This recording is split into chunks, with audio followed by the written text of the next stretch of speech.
Usually, when we picture business success, we tend to imagine this, like, incredibly gladiatorial battlefield. Oh, yeah. Very cinematic, swords drawn and everything. Right. You've got the brave CEO fighting off rivals, conquering territory, and, emerging victorious from the dust. But according to a stack of strategic research we're diving into today, that image is actually completely backward. It really is. The most successful companies in the world aren't the ones winning the fight. They're the ones who actively run away from the battlefield altogether. Exactly. It completely flips the traditional business school script. It does. I mean, we are taught how to compete, right? How to be tougher and faster than the person standing right in front of us. Yeah. But the materials we're looking at today make a very compelling case that fighting is actually for losers. Welcome to today's deep dive. We are on a mission to uncover the ultimate blueprint for business survival and dominance for you. And to do that, we are pitting two heavyweight strategic frameworks against each other. Yes, we have Michael Porter's classic five forces facing off against Peter Thiel's contrarian 0 to 1 philosophy. And because theory really only gets you so far, we're grounding all of this in a real-world Reddit thread. Oh man, that thread. Yeah, it's from a startup founder who is currently trapped in a strategic nightmare known as the dead zone, basically begging the internet for a rescue operation. It's brutal. But honestly, exploring how these frameworks clash is the best way to understand the mechanics of profitability. We have to start by understanding the battlefield that most businesses are stuck on. Right. Which brings us to Michael Porter's 1979 framework, the five competitive forces. Exactly. Now, if you take a basic economics class, they paint perfect competition as the ultimate ideal. Supply and demand find a perfect balance, and consumers get the absolute lowest possible prices. Which is, fantastic if you are the one buying the product. Right. But from the perspective of a business owner, perfect competition is basically an economic meat grinder. A meat grinder is exactly the result. Let's look at the mechanism of why that happens. In a state of perfect competition, you're selling an undifferentiated product. A widget is just a widget. Yeah, there's nothing special about it. Exactly. And because anyone else can sell the exact same widget, the only lever you have to pull to win a customer is lowering your price. Right. So over time, you and your rivals keep undercutting each other until your profit margins are driven all the way down to your marginal cost of production. Let's actually pause and clarify that for anyone who maybe hasn't taken an accounting class recently, marginal cost is basically the raw cost to produce just one more unit, right? That's right. So if it costs you, say, $5 in plastic and labor to make a widget, the pressure of perfect competition forces you to sell it for exactly $5. Precisely. Zero economic profit. You're making just enough money to keep the lights on and pay your employees, but there is absolutely nothing left over to reinvest in the business or reward your shareholders or even buffer against a bad month. You're literally just surviving. Barely surviving. And Porter's framework explains that this downward pressure isn't just coming from the guy across the street selling the same widgets. It's an entire ecosystem of five forces constantly squeezing your margins. It's like you're in a room and the walls are closing in from every single direction. That's a great visual. So first, you have the rivalry of existing competitors in the middle of the room slashing prices. Second is the threat of new entrants like people seeing you survive and deciding to jump into the room with you. Right, making it even more crowded. Exactly. Third, you have the bargaining power of your suppliers. They are squeezing you from the bottom, constantly trying to charge you more for your raw materials. And then the buyers squeeze from the top. Yes. The fourth force is the bargaining power of your buyers demanding lower prices. And finally, the fifth force is the threat of substitute products. Where customers realize they don't even need your widget at all. Right. They realize they can solve their problem with a completely different tool. And our sources use the commercial airline industry as like the ultimate cautionary tale for how these mechanics work together. Oh, it's the perfect example. Historically, it's one of the least profitable industries on the planet because all five forces are basically turned up to maximum volume. You've got intense, bitter rivalry on ticket prices. Yeah, and your customers are completely fickle. Right. They hold all the buyer power because they just search for the cheapest flight on some aggregator site. There is zero brand loyalty. None at all. And then look at the supplier side. Airlines are squeezed incredibly hard by their suppliers. There are essentially only two major plane manufacturers, Boeing and Airbus, so they can just dictate prices. Yeah, and the pilots are unionized, so they hold massive leverage over labor costs, and the airports themselves act as monopolies on gate access. Exactly. And hovering over all of this is the constant threat of substitutes. A customer might decide to take a high-speed train or drive or just, boot up a video call instead of flying at all. Every single force is designed to suck profit out of the airline. So Porter's advice is to map out these forces and essentially find a corner of the market where the pressure is lower. And the example that really stuck out to me in the research was PACCAR, the heavy truck manufacturer. PACCAR is a brilliant case study in manipulating those five forces. Yeah. Because the heavy truck market is traditionally brutal. Huge fleet companies buy thousands of trucks at a time, which gives them massive buyer power to demand rock-bottom prices. The unions are strong, and trains are a viable substitute for moving freight. But PACCAR didn't try to win that massive war, did they? No, they didn't. They found a specific segment where the forces were incredibly weak. They targeted owner-operators. Right, so these are the individual drivers who own their own single truck rather than a giant corporation managing a massive fleet. Exactly. And that shift completely alters the mechanics. An individual driver buying one truck doesn't have the bargaining power of a fleet manager buying 1,000. What's up? But more importantly, their motivation changes. How so? Well, a fleet manager only cares about the spreadsheet, the cost per mile. But an owner-operator practically lives in their truck.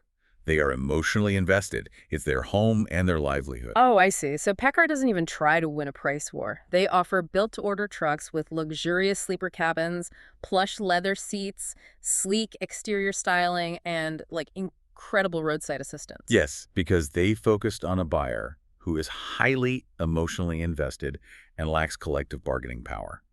So PACCAR can charge a 10% premium on their trucks. Wow. And they've maintained profitability for nearly 70 years straight using that exact strategy. I mean, it's a great survival story, but honestly, as I was reading this, I found myself getting a bit frustrated on behalf of the business owners. Really? Why is that? Well, if Porter's entire framework is just a survival guide for navigating a landscape that is constantly trying to bleed you dry, aren't we just playing a rigged game? That's a fair point. If it takes that much strategic genius just to carve out a 10% premium, my question is, why even play the game? Is there a way to just refuse to participate in the bloodbath entirely? That genuine frustration you're feeling is exactly what led a new generation of founders to reject Porter's entire premise.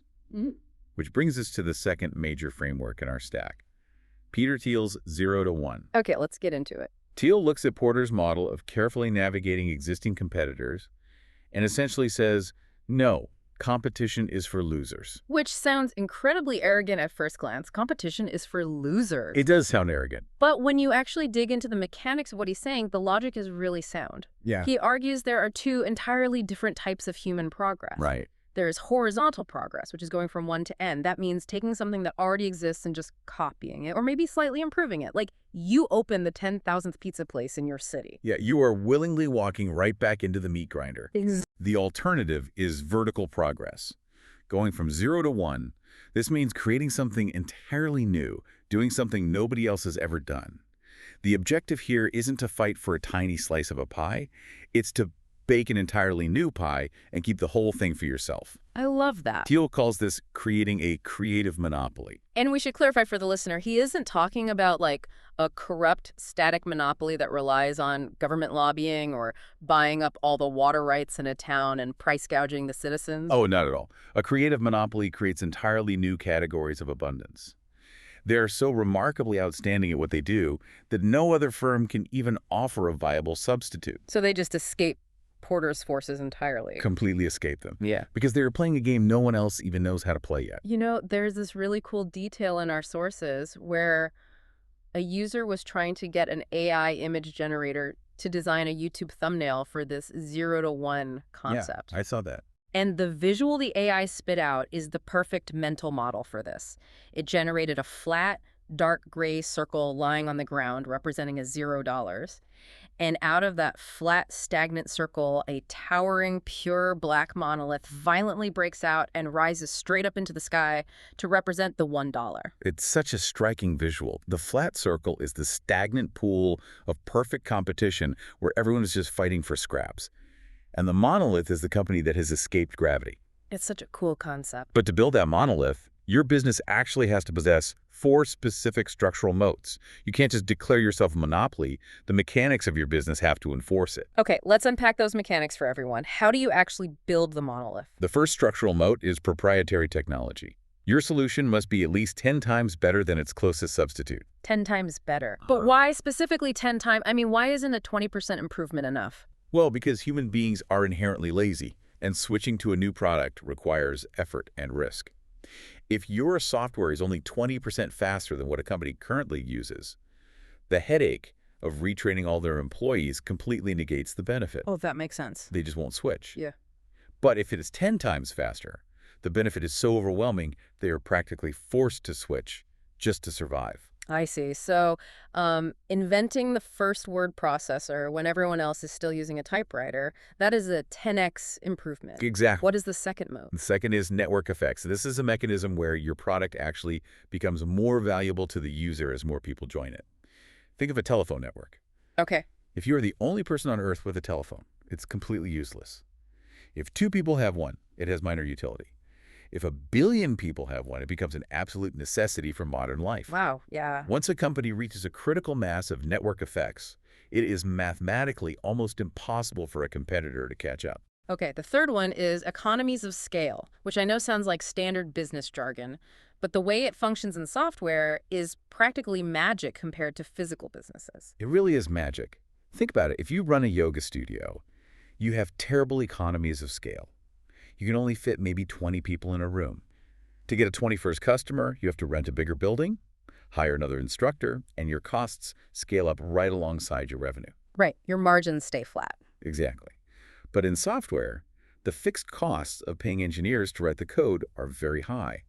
But the marginal cost of producing another copy of that software is literally zero. Serving your 10 millionth customer costs the exact same as serving your first. That's incredible. Your profits just compound exponentially. And the final moat is branding. Apple is like the classic example here, right? No, definitely. They have embedded themselves so deeply into the cultural identity of their users that people will pay massive premiums just for the logo on the back of the phone. Yes. So those 4 moats, proprietary tech, network effects, economies of scale, and branding, they are the architecture of the monolith. But here is the catch that trips up brilliant innovators every single day. What's the catch? Building a 10x better product is only half the battle. You actually have to get it into people's hands. Ah, yes. This is where we see a massive cultural clash in the tech world. Silicon Valley engineers and nerds love to believe that a great product will simply sell itself. They completely despise sales. They really do. And it makes sense psychologically if you think about it.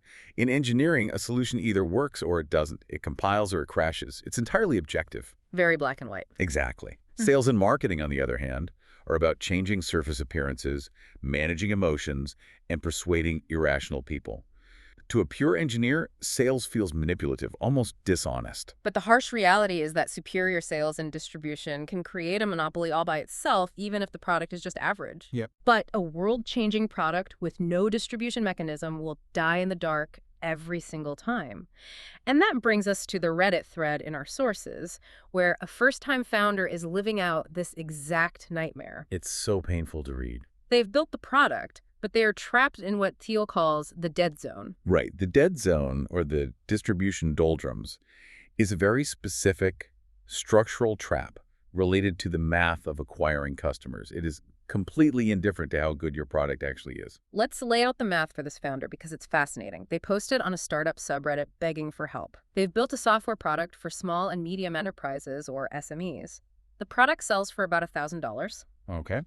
And they are completely paralyzed. They cannot figure out how to sell it. Why is a $1,000 price point such a curse? Because it exists in a mathematical no man's land between 2 distinct ways of selling. It all comes down to 2 metrics: customer lifetime value, how much money the customer will pay you over time, and customer acquisition cost, how much money it takes to convince them to buy in the first place. Let's use an analogy to make those mechanics crystal clear for the listener. Think about the difference between selling a candy bar and selling a used car. Perfect analogy. You sell a $2 candy bar in a vending machine or an impulse aisle. You mass market it.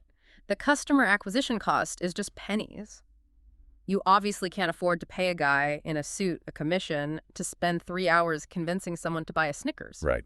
The math completely fails there. Okay. On the other extreme, if you are selling a $20,000 used car, you absolutely can afford to pay a dedicated salesperson a commission to spend hours with that customer doing test drives, answering questions. Because the payoff is so high. Exactly.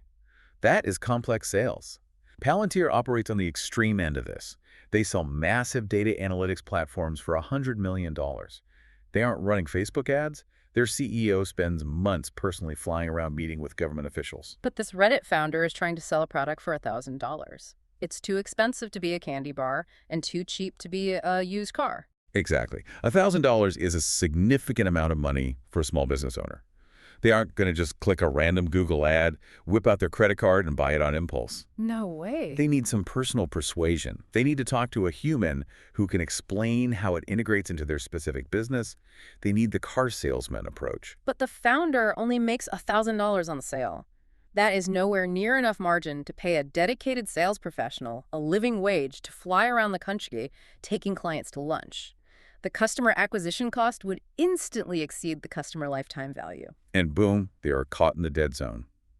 And to make matters even worse, the total target market for this specific software is only about 5,000 companies. Wow, that's tiny. It is. That means mass marketing is wildly inefficient anyway. If they run broad Facebook ads, they're paying to show their product to millions of random people, just hoping one of those 5,000 specific business owners happens to be scrolling. The math is terrifying when you lay it out like that. So what did the Reddit community suggest? How do you organize a rescue operation when the math itself is stacked against you?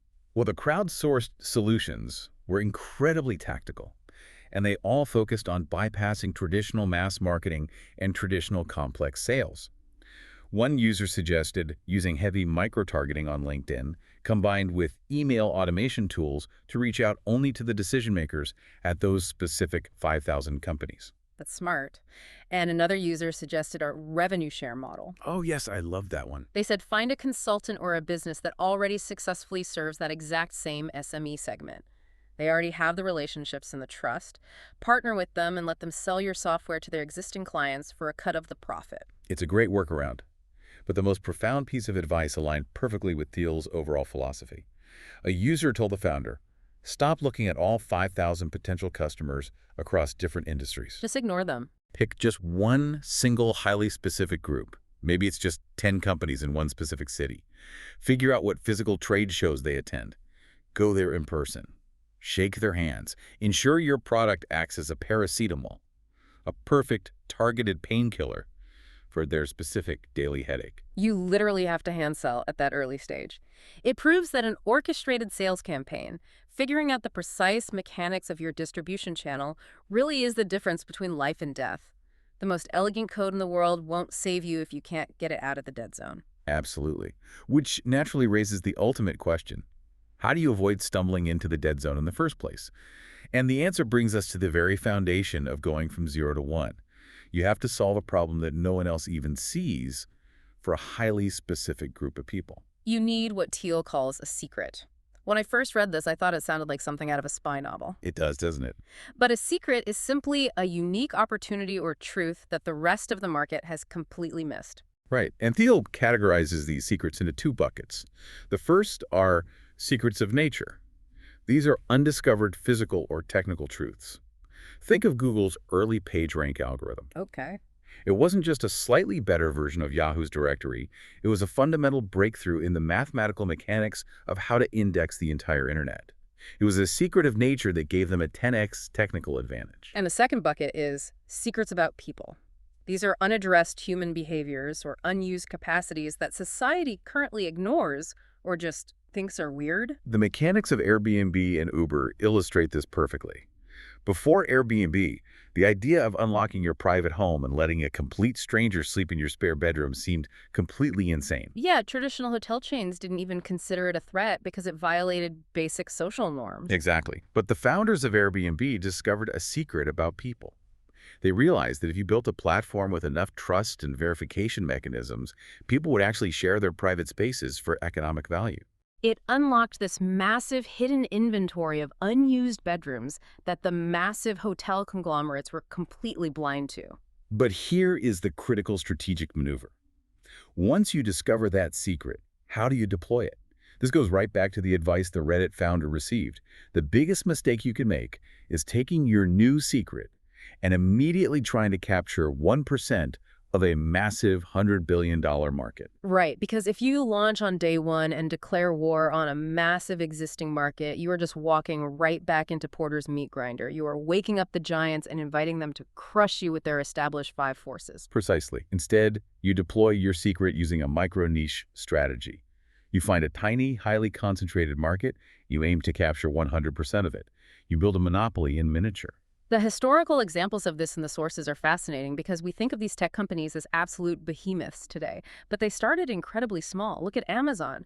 Jeff Bezos always had the vision of building the everything store, but he didn't launch by selling everything. He launched by selling only books. And the mechanics of that choice were brilliant. Why books? Because books are uniform in shape, making them incredibly easy and predictable to box and ship. Right. Furthermore, there are millions of active titles in print, far more than any physical Borders or Barnes & Noble could ever stock on their shelves. By focusing solely on books, Bezos was able to create a 10x better experience for one specific type of obsessive buyer without immediately alerting the rest of the retail industry to his ultimate plan. PayPal is another perfect example of how sequencing your markets correctly is just everything. We assume PayPal was always a juggernaut, but initially their distribution strategy failed completely. They tried to create a cryptography-based payment system for people using Palm Pilots. The technology was a fascinating secret of nature beaming money between personal devices. But the mechanics of the market were totally wrong. Palm Pilot users were scattered randomly across the country. They rarely bumped into each other, and they really didn't have a compelling daily need to beam money to one another. There were basically no network effects. So they pivoted to find their micro niche. They focused exclusively on eBay power sellers. These were people running actual small businesses on eBay, and they were desperate. Oh, they were? At the time, if you auctioned off a rare Beanie Baby, the buyer had to write a paper check, put it in the physical mail, and you had to wait 2 weeks for it to clear before you could ship the item. The pain was acute. PayPal's instant digital payment was a massive 10x improvement for that specific concentrated group of people. PayPal solved that huge pain point, completely dominated the eBay ecosystem, established their network effects, and only then did they expand out to the rest of the internet. Which is crazy because even eBay itself started by dominating the trade of Pez dispensers and Beanie Babies. Exactly. They didn't launch by trying to auction off sports cars and industrial equipment. They monopolized the quirky hobbyist collectors first, where rivalry was low. This strategy is the absolute essence of non-disruptive creation. Modern tech founders are obsessed with the word disruption. They want to act like insurgents loudly declaring war on legacy giants in the press. But Thiel's framework warns that defining yourself by your opposition to existing industries is a massive strategic error. It is deeply ironic. Every tech founder loves to brag about how they are disrupting their industry. But according to this framework, using the word disruption just means you're picking a fight you don't even need to have. Yeah, you are intentionally waking up the sleeping giants and inviting them to retaliate with their massive resources. Right. Disruption forces you to focus your creative energy on your rivals. You are constantly looking sideways. Non-disruptive creation means building your monolith where no industry existed before. You preserve your capital, you operate in a low rivalry environment, and you build your monopoly without drawing defensive fire. You go from 0 to 1. Okay, let's wrap this up and recap the journey for you, the listener. We started by unpacking the brutal mechanics of perfect competition through Porter's 5 forces. We saw how suppliers, buyers, rivals, entrants, and substitutes act together to squeeze your profit margins down to absolute 0. We did. And we saw that while you can sometimes maneuver to find a safe corner of that battlefield, like Packard did with its emotionally invested owner-operators, the ultimate goal is to escape the battlefield entirely. Escaping means rejecting horizontal, copycat progress, and aiming for vertical 0 to 1 progress to build a creative monopoly protected by proprietary tech, network effects, and economies of scale. But as the Reddit founder trapped in the dead zone showed us, even the best product will fail if the mathematical and mechanics of your customer acquisition cost don't align with your lifetime value. Exactly. And the way out of that trap is to uncover a hidden secret about nature or human behavior and use it to completely dominate a tiny micro niche before you ever try to take on the world. I think we've covered a lot of ground today. We have, but I want to leave you with a final thought to chew on. Let's hear it. We spent this entire time applying these strategic frameworks to giant corporations and tech startups. But think about your own career and your own personal skill set. Ooh, that's an interesting pivot. Are you competing in a crowded, horizontal, five forces job market, endlessly fighting for marginal wage increases because you have the exact same resume as everyone else in your field? Or are you cultivating a secret, a unique combination of skills, experiences, or insights that makes you a monopoly of one, completely immune to the competition? Wow, that is a phenomenal question to ask yourself. Are you walking willingly into the meat grinder, or are you building your own monolith? Thank you so much for joining us on this deep dive into the architecture of competition and monopolies. Keep exploring the mechanics behind the headlines, keep questioning the dogmas of your industry, and go uncover your own secrets.